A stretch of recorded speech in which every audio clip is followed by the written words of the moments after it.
Okay, I've got some quartzite. A little bit of an understatement. I've been saving this up here in Vermont for a while, right? I've gotten a couple of boxes from different people. Now, if you sent me some of this, you can probably recognize it. Hope you say something. I'm not sure. Let's see. I did include the label. Okay, let me see. Hold on. I got most of this from Scott Doblar. And then you can tell me, if you're watching, how old this stuff is. It's kind of embarrassing. I'm sorry I haven't gotten to it. Anyways, this stuff here looks like it can be napped. It's very similar to some other quartzite that I can't remember off the top of my head right now. Tallahassee. I don't know if there's some Tallahassee in here, but I'm going to try napping it. This one is raw. I think some of these are heat treated. Like this one looks heat treated because it has that reddish color. A lot of this stuff will turn reddish when heat treated. Now, should I try the heat treated stuff first, or this stuff that doesn't look heat treated? How hot do you heat treat this stuff? It depends. Yes, it does. You have to experiment. Most rocks respond at 400 degrees Fahrenheit, but you can go lower or higher than that, depending on how your rock responds. But 400 is the medium. 400 degrees Fahrenheit for 4 hours. 4 and 4. Easy to remember. And of course, you wait 12 hours for it to cool down, and the cool down is more important than the heat up. Although they're both important, the cool down should take 12 hours. All right? Minimum of 4 hours. So you can say to yourself, 4, 4, and 4. If you're in a hurry, 400 degrees for 4 hours, and then cool down for 4 hours. The heat up, it can range. It shouldn't take more than 2 hours to get it up to 400 degrees. But you can ramp it up slowly and then ramp it down slowly. Anyway, I went over that quickly because a lot of guys will try to nap this stuff raw, and there's no need to nap it raw. You need to try to heat treat at least some of it and see how it works. Yeah, like I've got my heat treat stuff set up, so I'll be heat treating next week. I'm going to be heat treating some of this stuff that I mark as raw. Yeah, but I won't heat treat it right away. The whole thing. I'm not going to throw this whole thing in there. I'll take a chunk off of this, or a flake, heat treat the flake, and see how it works. If it works well, then I'll heat treat the rest of this. Okay. I like these 3 pieces, so these 3 pieces for you measly Mises. Yeah. And there's quartzite items in the Overstreet guide. And get this from Barnes and Noble, okay? Don't be spending $100 some odd on this. Barnes and Noble, I think, has it for $35, and it's one of the best books you can get because these are actual size in most cases. Even though the book itself may not be all that accurate, I would say it's 80% accurate. The important thing is these are actual sizes, so you can get an idea of how these look like in real life, right? Some people think these are huge, but no, like Daltons are not that big in many cases. And some of them are resharpened. This is just an example. Some of them are heavily resharpened, some are not. Some of them are very long, and some are not. Okay? Like this one looks pristine here. It's not that big. I've seen lots of guys just do nothing but huge Daltons as an example. So this will give you an idea of what to do as far as sizes. Now, when am I going to start flint napping? Just use a little red dot down here and slide it so you can get to the napping part. Yeah. Alright, so I'm going to be looking for quartzite arrowheads. South Central. Where is South Central? That sounds good. I think there's lots of quartzite in South Central. Where do I get South Central? Right here. SC. And I'll show you on the map. Southern Central. No, I need to get... This is where there's a lot of quartzite. Eastern Seaboard. Yeah. Let's look at that one. Where is it? ES. Eastern Seaboard. Alright, so this is it. Stanley. Have I heard of Stanley? Luckily, Southampton. These are quartzite. Yeah, see? Quartzite. Quartzite. Vein quartz. That stuff is tough. We have this in Vermont. Is this vein quartz? That's amazing for this kind of material if it's really, really bad. The vein quartz is pretty bad in my area. Anyway, alright, so let's see. I can do one of these.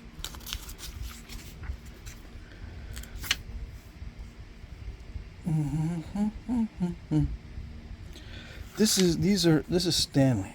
So I don't know. It looks like some of these are quartzite, but it doesn't say. But they look very quartzite-ish. All right, so pretty simple. Shouldn't say big. No importance on notching on the quartzite. It's just basically contracting stems. So I think that's what I'll do. I'll probably run into some problems. East Central? Where's East Central? These look like quartzite too. Or Eastern, this is still Eastern Seaboard. Excuse me. Alright. This is crystal quartz. Slate. There you go. Savannah River. Somebody napped some slate. Dang it. And banded rhyolite. This is some of the nastiest material. I didn't realize. Another slate one. Yeah, I've got slate that I can nap, but it's really, really nasty. Dang it. So I'm going to be making something similar to these. Yeah, just a contracting stem. Maybe this one right there. Alright.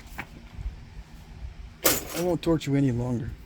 Torture you any longer with the talking and the yapping. Okay. Let's do the heat treat first. That way, if this breaks, at least I'll get kind of used to it.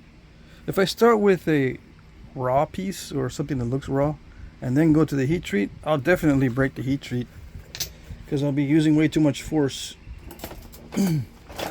I say definitely, but I don't mean definitely. I mean, there's a high probability that I'll use too much force. Okay, here goes. Did you slide the red dot to this point? If you did, you're a genius. Because then you don't have to bug me in the comment section.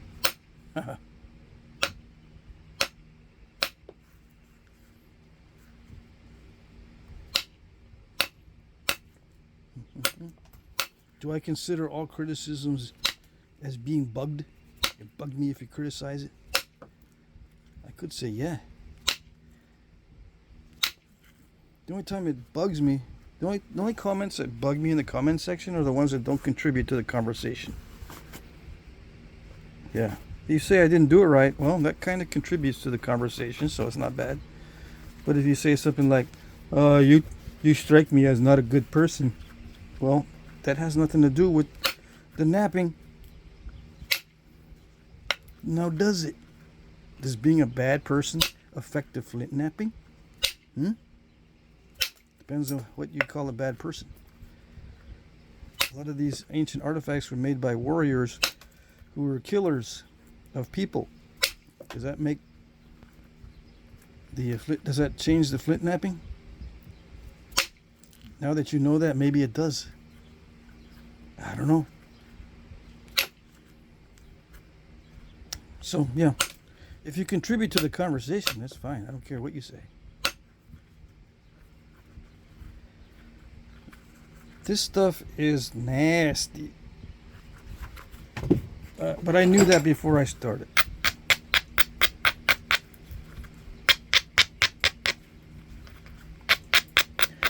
I knew that before I started. That it looked kind of nasty. It's got various inconsistencies. I can see that it's not going to be fun. The journey is going to be like climbing a hill full of brambles. Yeah. Off the path. Off the beaten path. How do I know? I don't know. I tried doing a little walk the other day and identify some plants. I found some willow trees. I mean, willow bushes, not trees. Because I was thinking of making some arrows from willow, and I found white willow, black willow. The silky dogwood is called red willow sometimes, you know. So I got red willow, black willow, white willow. And I was thinking of making arrows out of all of those. But it's starting to get thick with mosquitoes where I'm looking. Yeah. It's ridiculous. And these flies that fly into your eyes. And I was going, man, no wonder I don't come out here in the spring. There's eye flies, mosquitoes, horse flies. Oh, and I saw this guy on the internet. I guess they sell these, but they're like dragonflies up on a little wire, and you can clamp the dragonfly decoy or whatever onto your hat, and it's got a wire that comes out of the clamp, and there's a little plastic dragonfly on there, and you clamp it to your hat, and as you're walking, it looks like the dragonfly is above your head, and it's supposed to scare away the horseflies. I think I might get one of those, but I'm thinking to myself as I'm walking out on the trail near the swamp, this is not a good thing. At this time of year, I'm getting massively assaulted by these insects. It's distracting me big time. I'm sitting here trying to trudge through the marsh hopping on these hard spots where plants are growing, and I'm swatting flies, and I gotta close my eyes periodically because these flies are buzzing right into my eyes, these little gnats. Anyway, I did do the identify the plant type of thing. I identified the plants I want to work with, but I'm not going to be doing too many trail walks this summer. No. So the moral of the story is I'm not going to do trail walks out there this summer. I'll be working with mainly the stuff that I got right now. Yeah. I've got some pretty good insecticide sprays. I've got the type that you can spray onto your clothing. It's got permethrin, which is a insecticide. You can treat your clothing with permethrin, and I will do that. And I did that already to my shoes. But the last time I went out, I still got two ticks on me.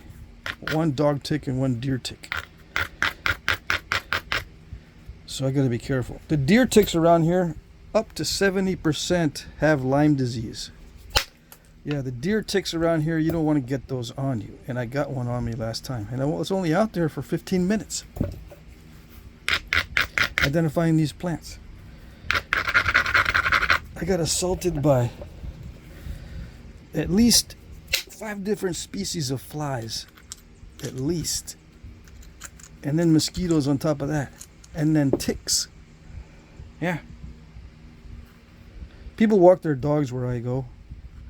So I understood the dog tick. But I had not seen any deer out there. Of course, not only the deer have deer ticks. Yeah. I found out that there are other animals that carry the deer ticks. Like chipmunks.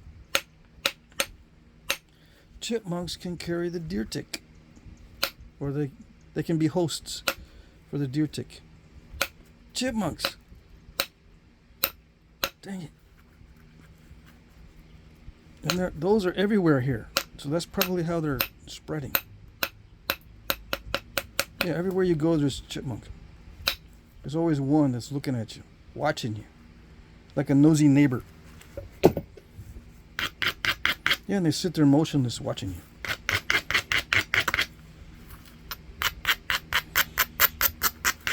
And sometimes they're so adventurous they'll just walk right up to you. Because other people have been feeding them. They'll bring little trail mixes with them on the trail, right? And feed the tick harboring chipmunks. And those little goobers probably give me a deer tick. Yeah. Little fart heads. Little measly mises.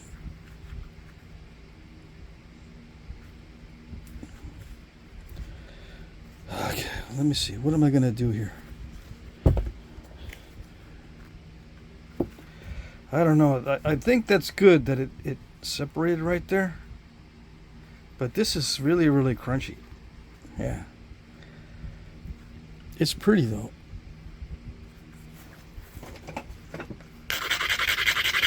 Okay. Sometimes I like to use steel on this, but I think copper is just the best option for knapping quartzite. In my opinion, yeah. It's hard to do better than copper, and I knew it was good when I first started knapping. I just wanted to get into different materials.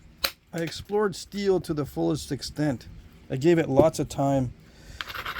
And mild steel works pretty good. And weldable steel. And wrought iron. I know wrought iron is not steel, but wrought iron works well. Weldable steel works well. And mild steel works well. And the steel that they use for nails and spikes works well.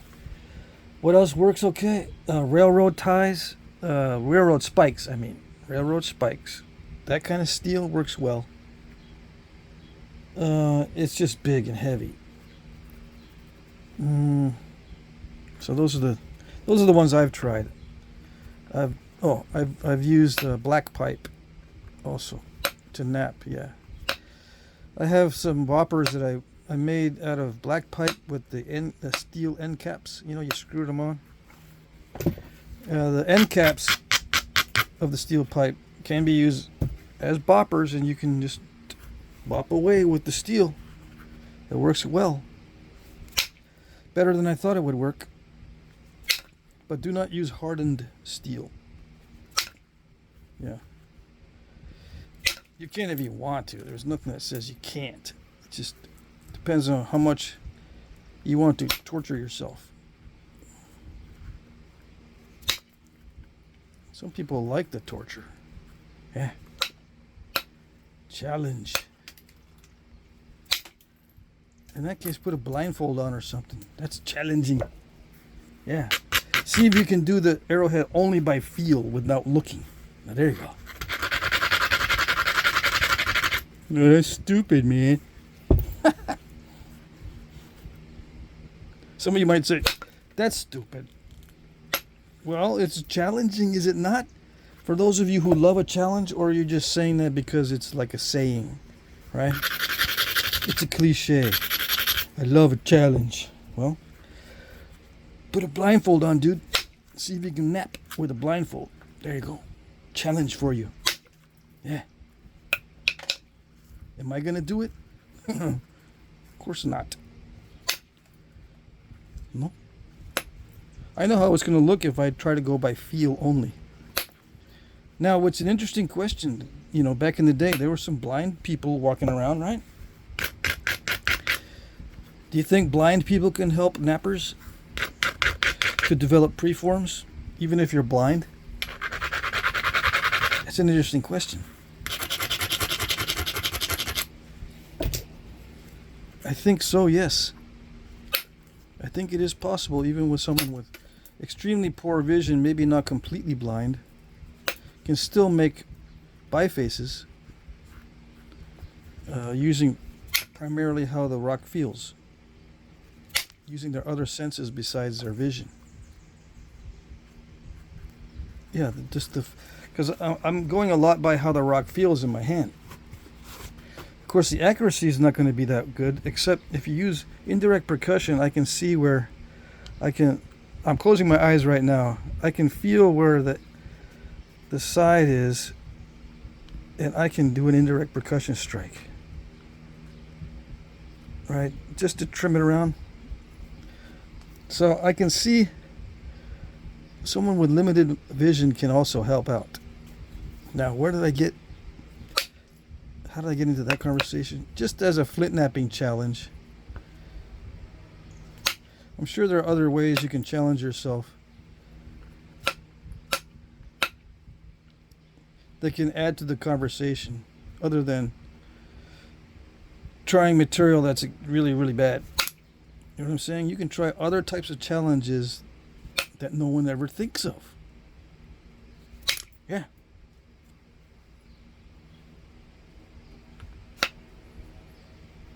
If you like a challenge.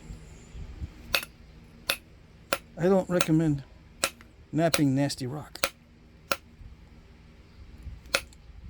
Some of you might say, well, we need to know how they nap the nasty stuff so we can see how they did it.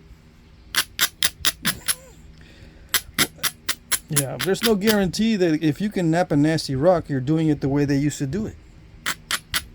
Can you guarantee me that you're doing it the same way they used to do it? When you're napping a nasty rock? You might say, well, you could just use the FLAKES signatures, man. I know how they napped it because of the way that the flakes look. Yeah. I know, I've heard it all before. I don't believe you. I've shown that there's more than two ways, or there's at least two ways to make the same flake, and it can be with completely different tools.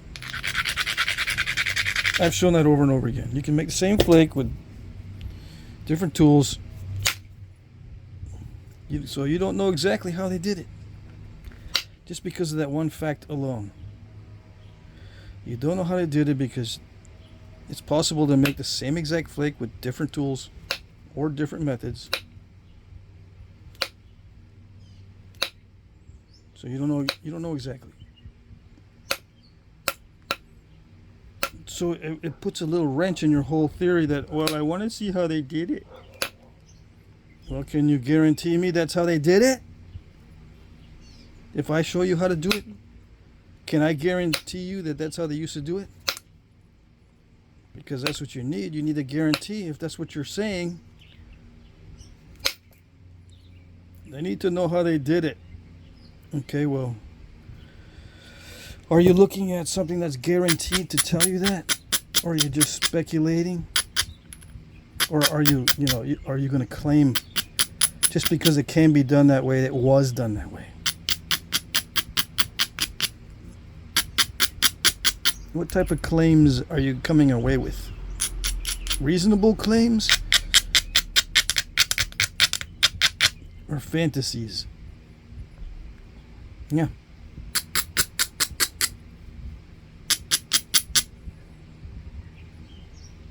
You don't know. Thing is, you might be right. They might have done it that way. But how do you know?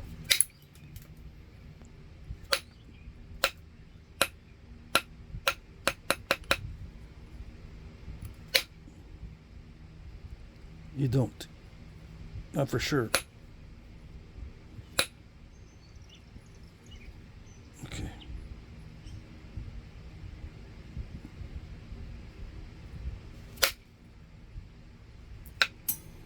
Some of you, I just want to see it done anyway. Okay? All right. You're seeing it done in a way with this copper. Copper was used back in the day in the copper culture of the Native Americans. Now, were they knapping quartzite with the copper? I don't know. It would make sense to do it. But the quartzite eats the tools for lunch, so it's not a good use of copper if you're going to use the copper for like a knife. You would be better off using the copper for a knife than you would a flint knapping tool. Yeah.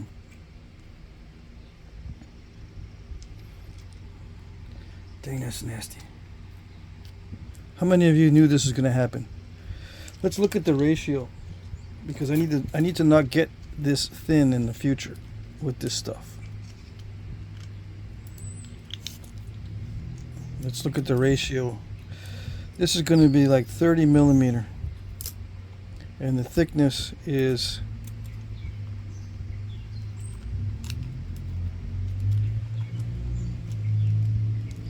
come on. I'm doing the width to thickness ratio. The thickness is 6 or 7. 6 would be 5 to 1. So 4 to 1 to 5 to 1. I need to stay around 4 to 1 with this quartzite.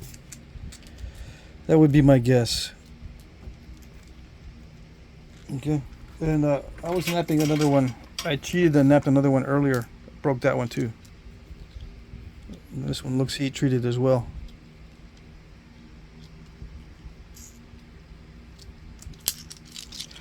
I'll put that in the box of Brooks and Bifaces. Is there another? Is it a shame that I broke that nice, beautiful heat treat? Not really. It's not a shame. You learn. Maybe you shouldn't heat treat it. Or, you know, maybe I shouldn't have gone that thin. It's a learning experience.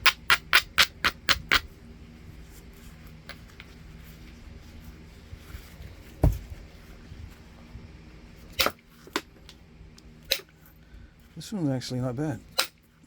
This one's easier to knap than the other one. This might be heat treat also.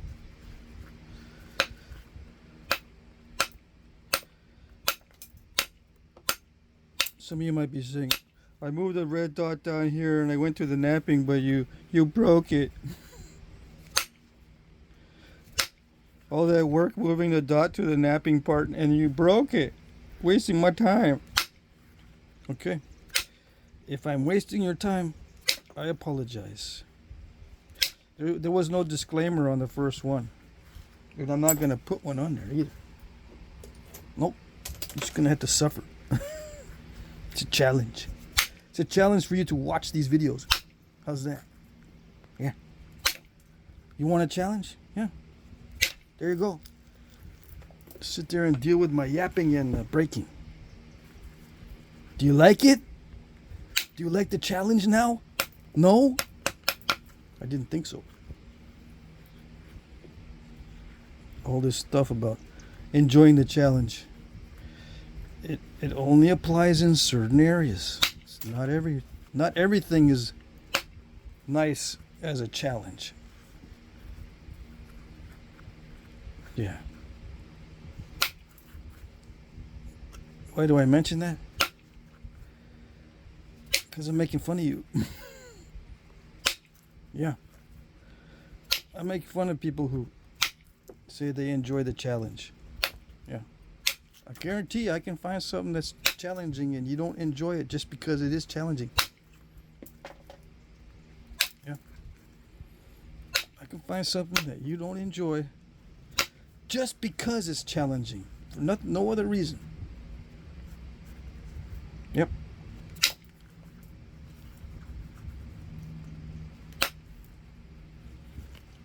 Is it because I'm confrontational? Do I like to argue? I don't like to argue, but I find myself arguing a lot. Yeah.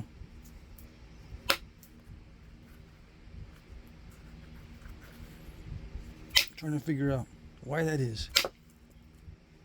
Or I used to try to figure out why that is.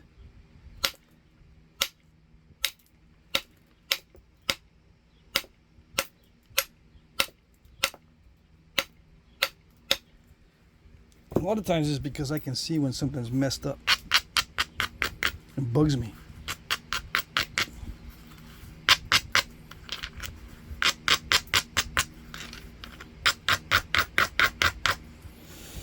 Anyways, arguing affects the napping.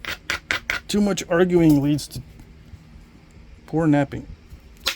Oh yeah. Too much arguing leads to poor napping. You didn't know? Now you know.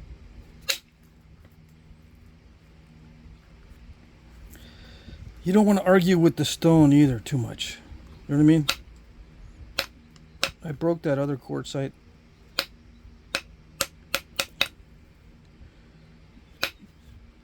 But I'm not going to argue with it. If it wants to break, it breaks. I don't care. I mean, I care a little bit, yes. Because I don't want to do that again. But as far as arguing with it or getting all ticked, nah. I don't want to get all angry with the stone. The only time I start to really get ticked off with the stone is if I'm working on a project and I need it not to break. If I'm working on a side project to spec and it needs to be a certain thinness or a certain size and it breaks, yeah, it gets frustrating and emotional and it gets you ticked off. That's why I don't take on too many side projects. Now, someone asked me about bending the copper. I'm bending it now because this stuff is tough. See that? Where is the hammer?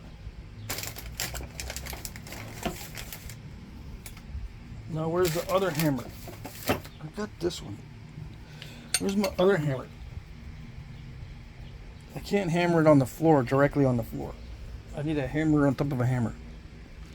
Yeah. Where is it? Do I need to? I need to straighten it. Why? Because when you hit it and it's bent, it'll turn. It'll start favoring this area. It'll turn downward that way. If you go the opposite way, if you turn this thing so you're hitting on top of the bend and hopefully you'll straighten it back out, it's not a good strategy because this will turn. Why is it bad if it will turn during the strike? Because you get weird results with your flaking. It's got to be straight. Yeah.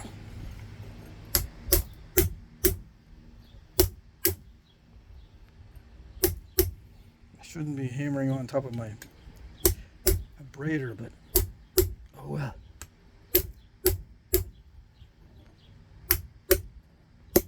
Make do with what I got. Better. Okay.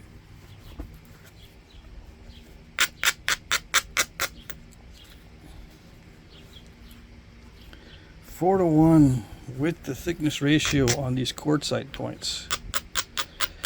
Yeah. And if I'm lucky, I can get them thinner, but I don't want to push my luck.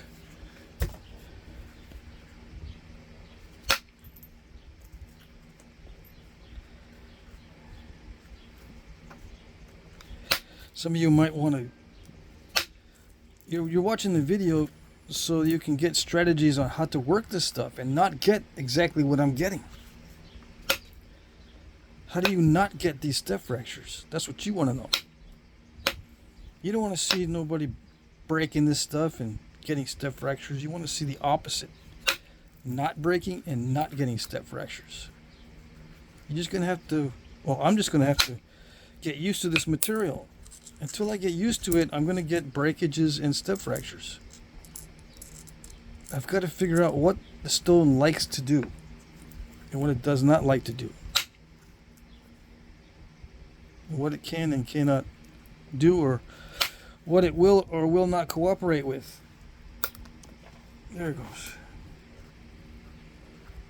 Alright, so you get used to what it does and does not like and what it will and will not cooperate with. On the fly. Yeah. That's what you got to do. You might be saying, I've been doing that for years. Okay. So that's why I watch your channel.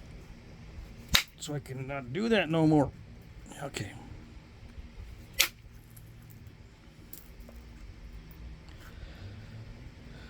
Yeah, I'm being adventurous. Maybe too adventurous.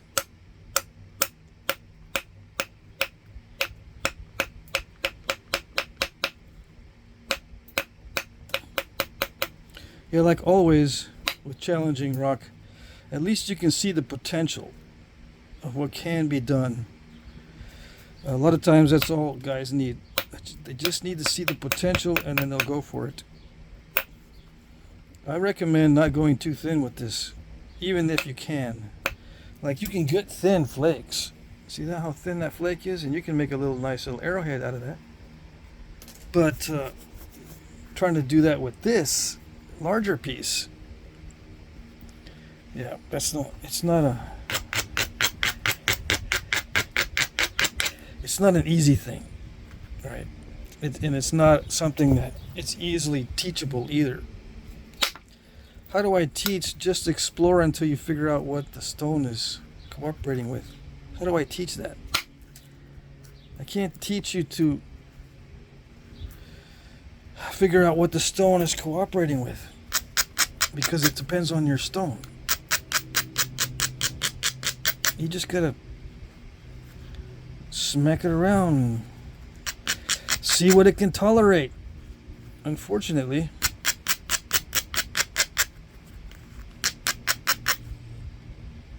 yeah, it sounds like abuse. You've got to abuse the stone, but in a good way. If that's possible. Well, it's possible with things, yes. Don't get the idea that that's how you can treat people. Nope. Although there are people that way. They will abuse until they can figure out what you can tolerate, then they'll back off. Yeah.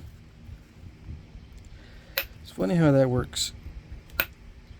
Does Flintknapping affect human relations in the overall strategy? That's an interesting question.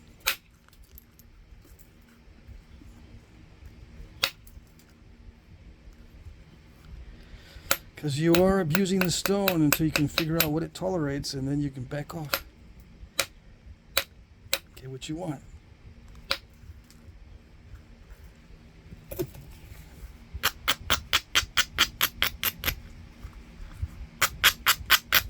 Flintknapping has affected the human mind for sure. Develops right alongside the human brain. The stoneworking.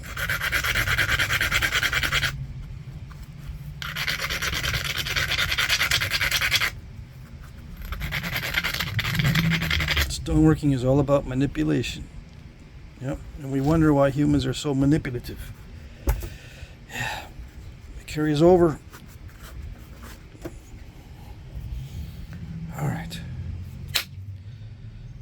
See if I can get some good results without the gloves. I have a feeling I'm already at that 4-to-1 ratio. Do I do this when I'm napping personally? I do not.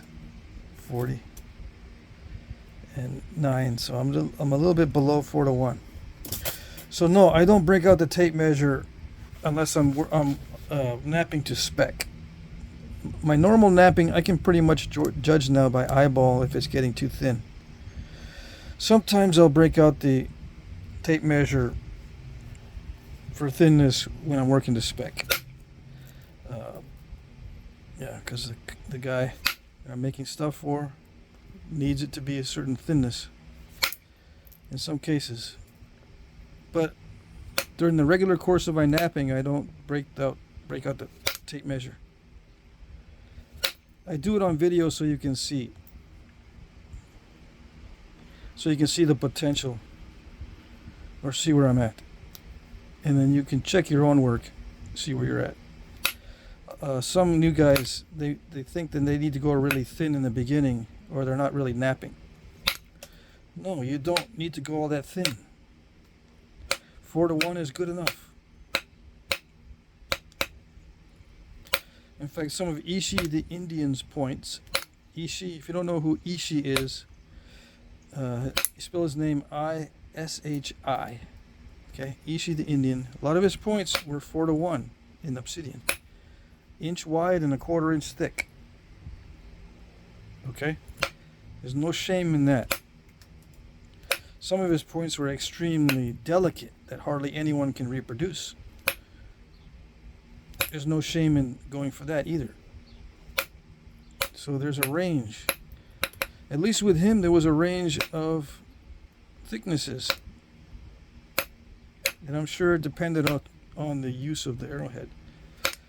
Whether it was for shooting a large animal or a small animal or a human.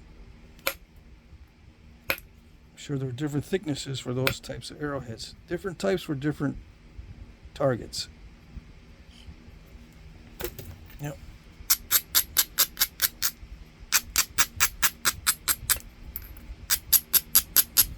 How do I know these ratios? I actually pay attention to the ratios if they provide them.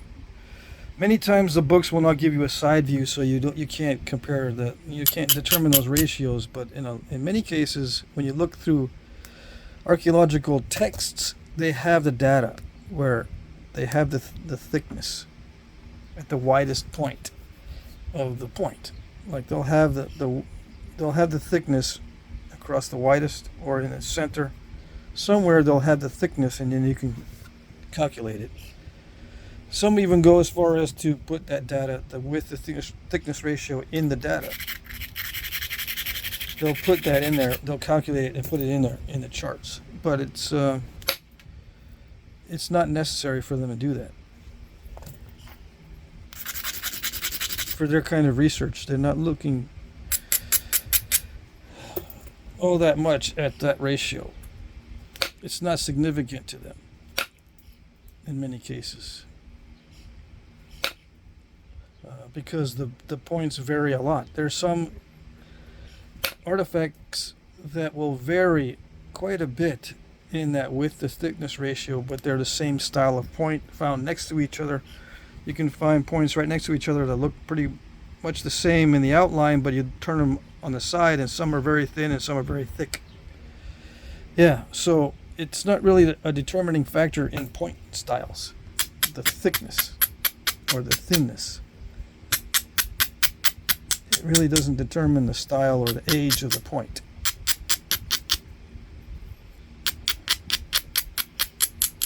And it can vary. Sometimes it doesn't vary much. Sometimes it varies a lot. Was I going to make... Yeah, I was going to make a contracting stem point.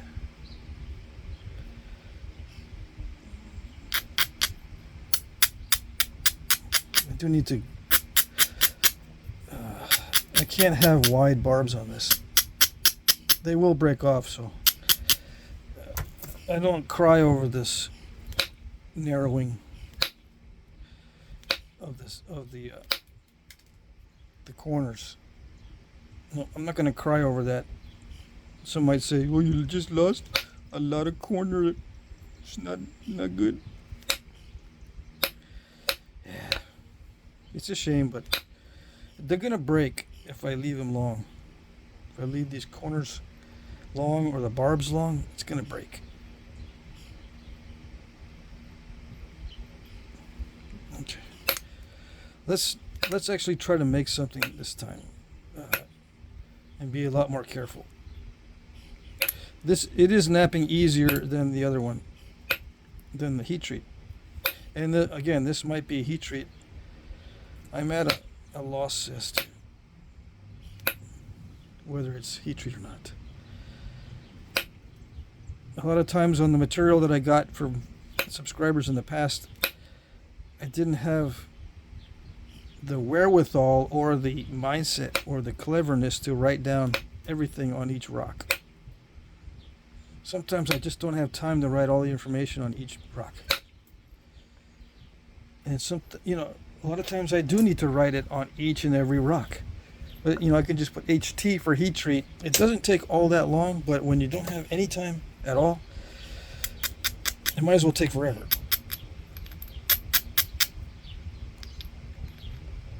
Yeah, but I'm getting better at labeling this stuff. I am taking time to label my stuff. Yep. I can't refuse rock. I'll say, yeah, send me the rock, and then I'll stack it up And then I'll look at it and I'll go, man, it's going to take me forever to label that stuff. Let's just start napping it. And then I end up doing a video where, yeah, I don't really know if it's heat treat. Yeah. I think it is heat treat. Quartzite normally doesn't nap this well without heat, but sometimes it does. If you have quartzite that doesn't nap at all, like this, I recommend getting a different quartzite. Yeah. It's got to have some cooperative properties. It doesn't do you any good to be suffering a lot when you don't have to.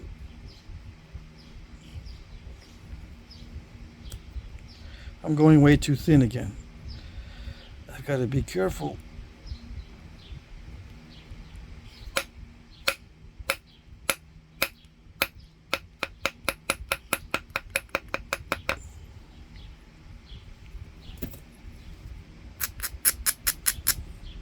If I go way too thin, I won't be able to get those step fractures out of the middle. I gotta keep it thick until I get to that spot. Come on.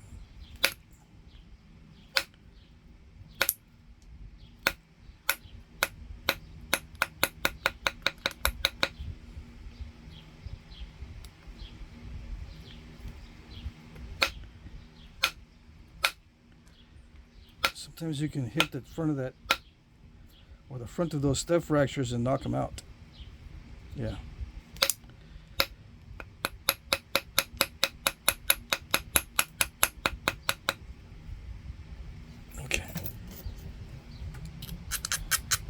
Now some will say, well, it looks like the material is starting to dictate the style of the arrowhead, huh? Yes, in a way. To some extent, yes. The stone will dictate the shape to some extent. Yeah. Because you have to face reality. You can't do certain things. But it's not the only determining factor in the shape of the arrowhead. If it was just the stone by itself determining the shape, I would have left it as that triangle, because it's easy.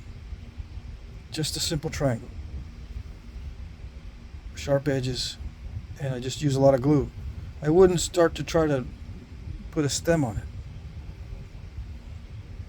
Putting a stem on this quartzite is risky. I am going against what the stone wants to do. It doesn't want to be stemmed.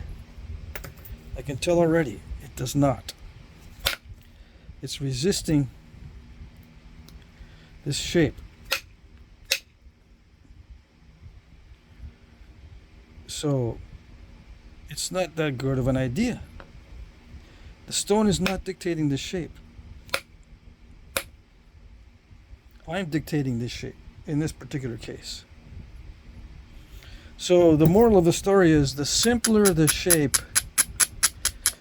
the reason for the simplicity is probably because of the material.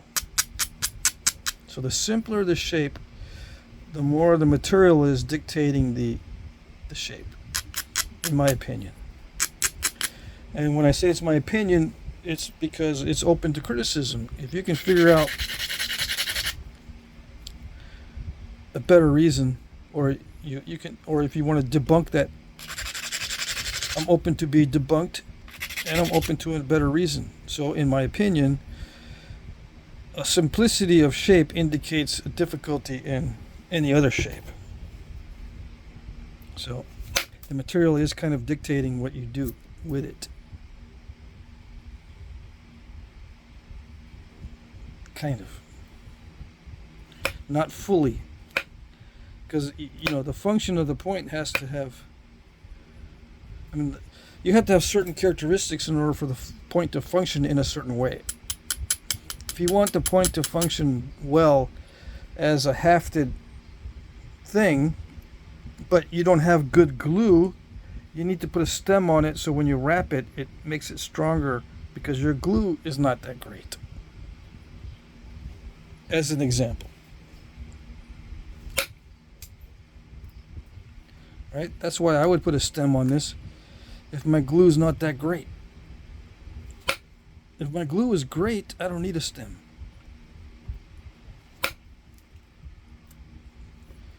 Where I can make sure there's wrapping there and hold it more firmly.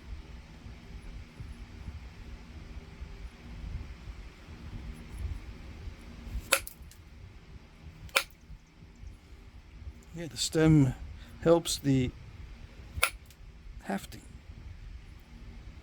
It helps it to be a strongly hafted item. Yeah. Now you can make strongly hafted items without stems.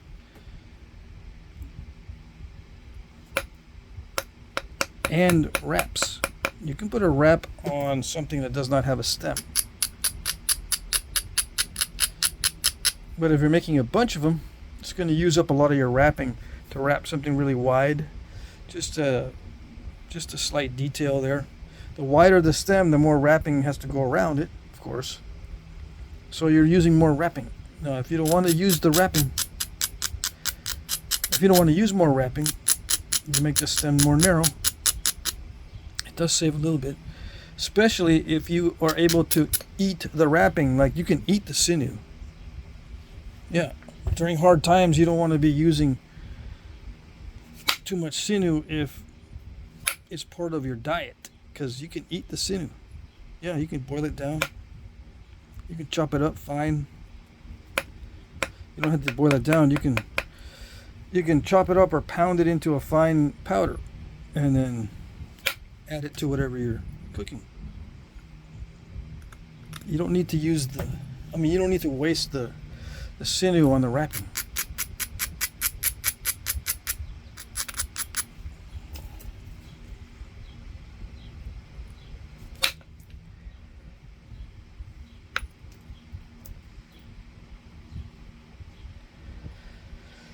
Okay, so let's see. I think I can do the rest with pressure because getting it thinner than that is not a good idea.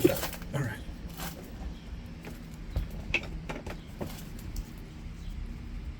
I do like quartzite because look, there's hardly any slivers at all. I like it for that reason, that I don't have to worry about being cut by it or having these little annoyances like I do with Obsidian. There's a lot of annoyances with Obsidian that you don't have with quartzite, so it kind of balances out, I suppose. Some guys like knapping this stuff. I don't like it, but it does have some advantages. I just wanted to point that out.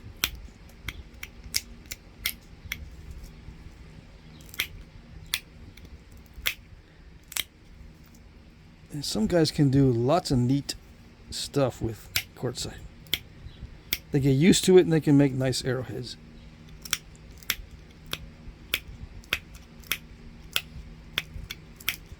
If that's your goal, it's a worthy goal to try to make neat stuff out of this material.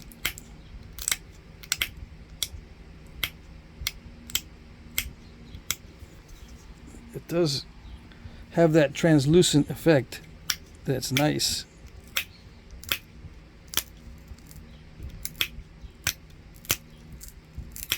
There's nothing like a glowy point at the end of your lattice dart. Yeah. Imagine having a bunch of quartzite at lattice dart points that glow like this in the sunlight. Yeah, it's cool.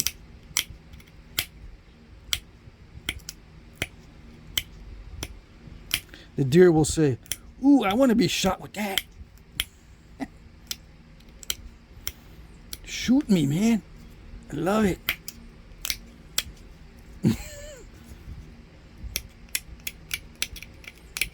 It's not that great, right? I wish.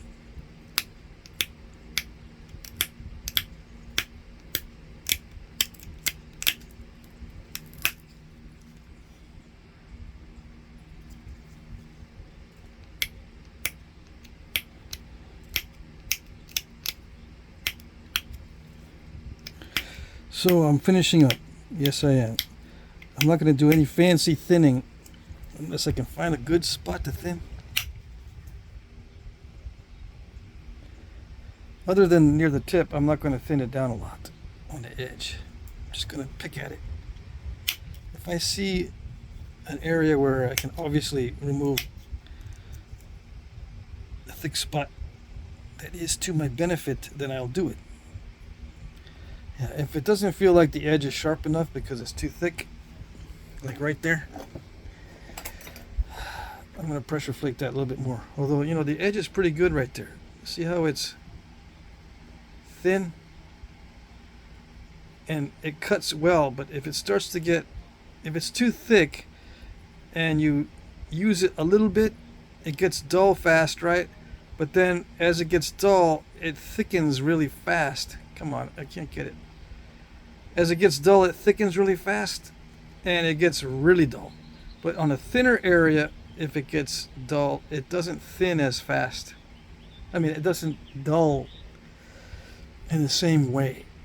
I don't know how to explain it. I'm trying to explain it, but I don't know how to do it. Anyway, it's better to have a thinner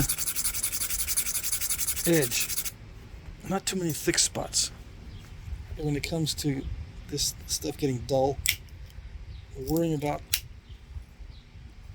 how dull it's going to get, especially if it needs to be used a lot. Like, let's say this at little dart point, for example, doubles as a small knife. So you have this hafted to a foreshaft, and you not only use it for your at little dart points, but you once in a while will break it out and use it as a small knife. Then you have to worry about what the effects of dulling are going to do to the edge quality, and you know, sharpen it accordingly. Does it need to be a thin edge so you can cut for longer periods of time, or can it be a thick edge with only a one-shot deal, where it doesn't really matter if it gets dull after the first shot because it's only a one-shot deal? That kind of thing. I don't know if that made sense. So I'm going to assume that this will double as a small knife and a little dart point. So I don't want any really thick spots on the edge. It'll make it too dull too fast.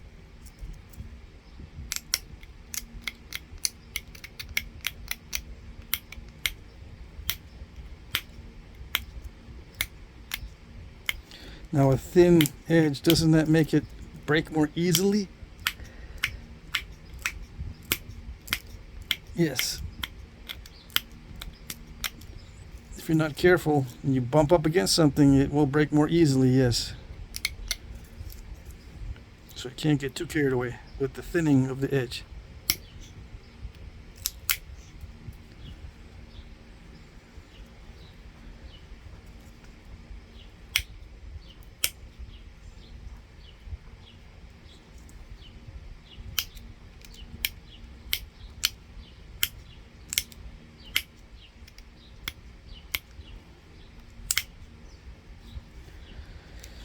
Now, I've used quartzite knives for stuff,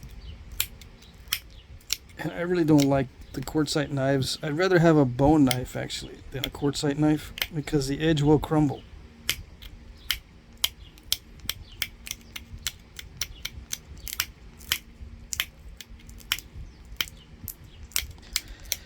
If you try to do anything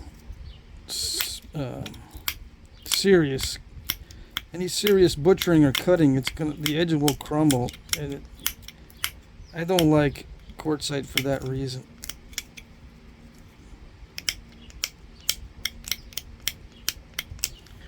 What that means is, instead of being sharp after it breaks a little bit, when it breaks a little bit, it crumbles so that it's really dull after it breaks. With regular chert, even if you have a break or a chip, it's still relatively sharp.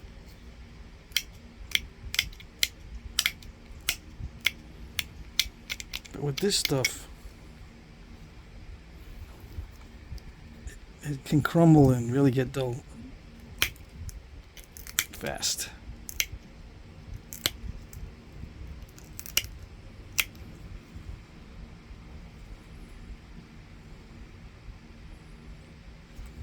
Should I do? Let's try to make those barbs a little bit pointier. Yes. What's the potential of this? I have a feeling it's not very good. But I'll try it anyway.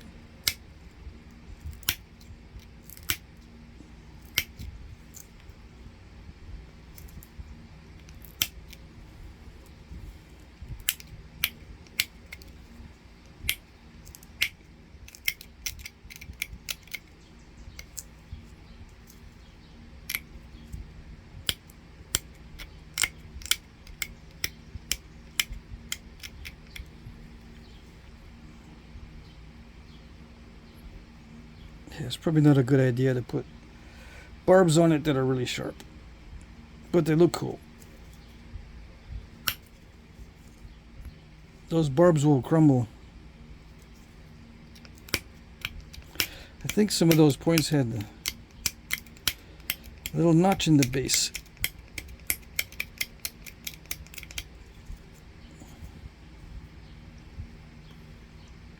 Could try to get rid of that step fracture.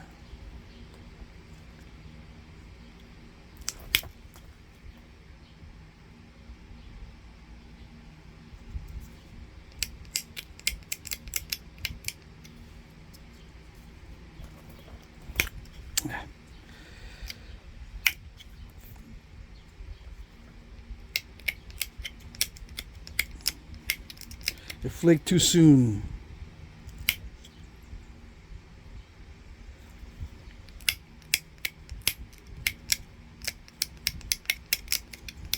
It's already an hour, yeah.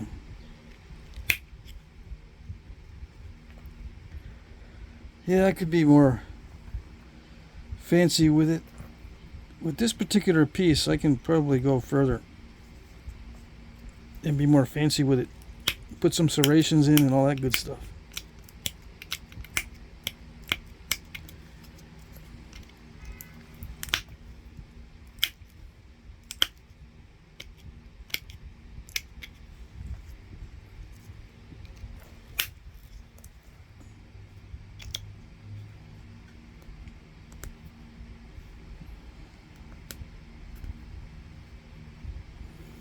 Yeah, I'm starting to push the boundaries.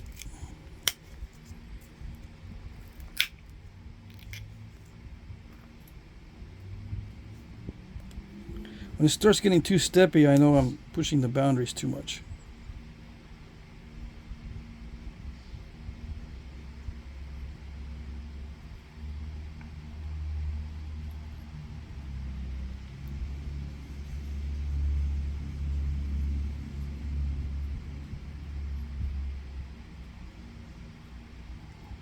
I'm thinking of thinning it down a little bit more, but I don't know.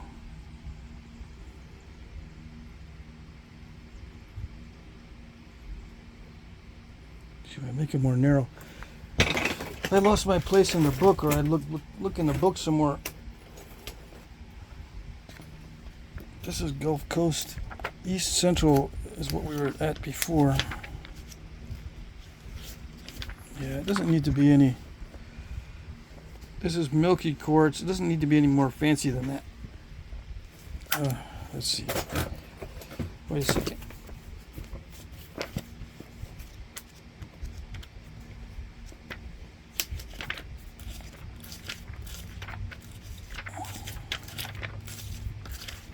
I'm looking at the blade shapes.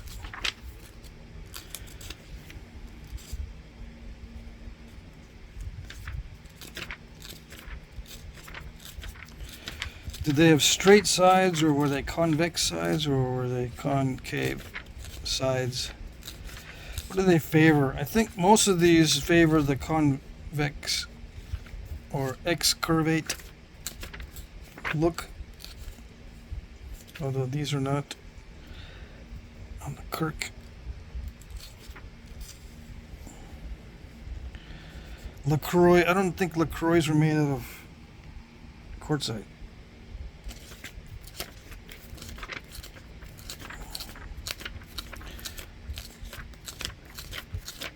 Anyways, I can't remember the name of the point that I was looking at earlier. I'd go directly to that style.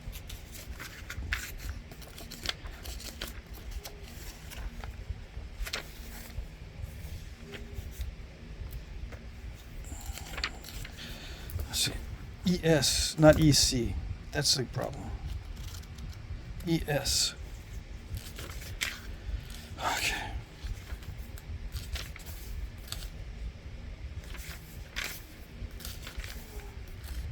Yada, yada, yada, yada, yada. Oh, I should have made one of those. I like Hardaway's. Oh well. I'm going to try thinning it out a little bit.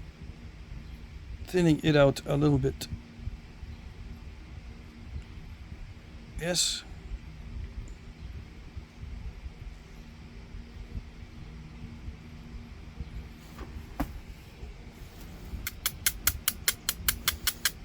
Or maybe just serrations.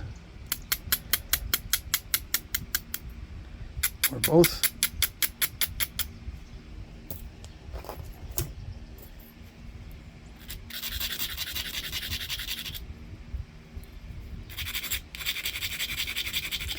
All that trouble sharpening and I'm dulling it again. Oh yeah. That's the law of the West. Hate to do it, but it's the law of the West.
I was thinking of sharpening it only with percussion, but no.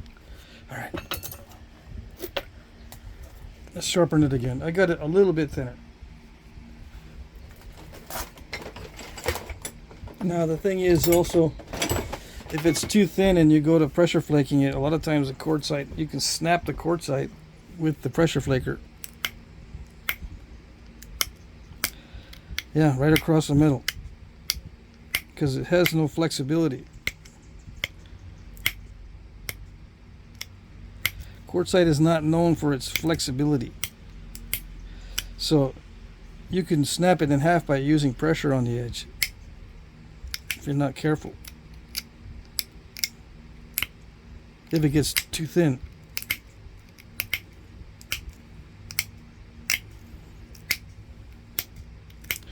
And I'm going to make the edge a little bit serratory. Yep. Serratory is a Flintknapping term.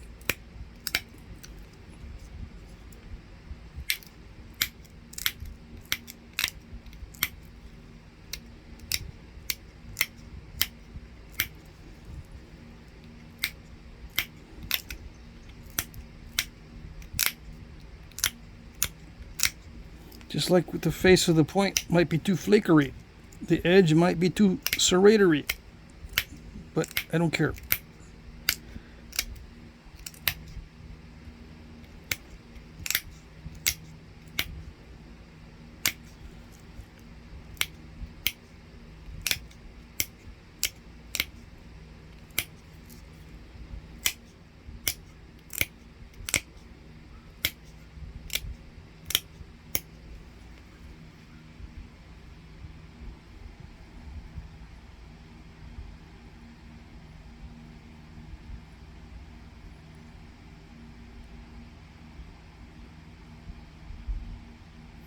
It almost looks a little bit too neat, but it's all right. Yeah.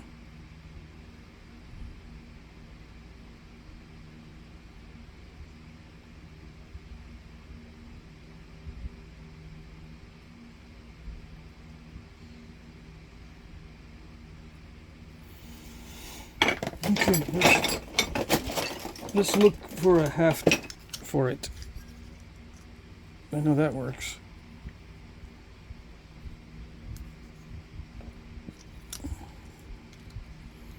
And these are just patterns. Okay, I'm not going to actually haft it into that. These are my patterns for foreshafts. So that one fits. That one usually does fit. This is the typical size of foreshaft. Let's see if it fits into this one. Yeah, actually fits in that one better. See, because I like to wrap over the top of the wood. I don't like the wood to stick out too much further. But that's just me. But yeah, this will work.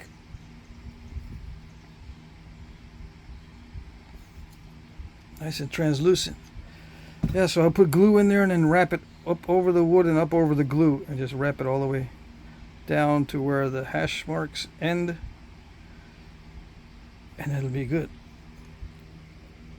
Yeah, perfect. Okay.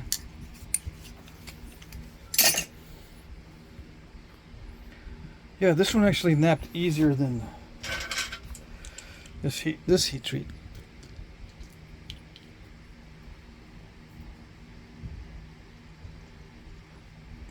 This one probably started out as a lot worse material than that. I think they're both heat treats, but I don't know for sure. Okay, I think that's good enough. Good enough. Alrighty, that's it.